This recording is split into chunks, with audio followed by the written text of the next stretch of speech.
বিসমিল্লাহির রহমানির রহিম। জনাব তারেক রহমান 11 তারিখে উত্তরবঙ্গে সফরে যাচ্ছেন। পর্যায়ক্রমে তিনি সকল বাংলাদেশের সব জেলাতেই যাবেন। তো এখন সবার আগে বাংলাদেশ খবর থেকে আমরা সাধারণ মানুষের মতামত নিচ্ছি। এখন আমরা কফিওয়ালা ভাই সাইফুল ভাইয়ের কাছে আমরা জানতে চাচ্ছি। বলেন ভাই। যে আমরা চাই তারেক রহমান ইনশাল্লাহ বাংলাদেশের সরকার গঠন করুক।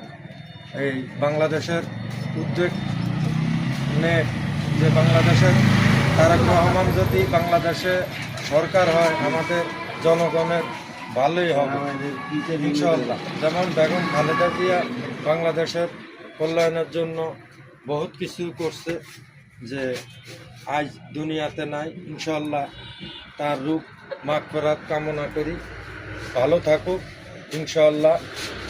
সবাই আমরা চাই তারেক রহমান সরকার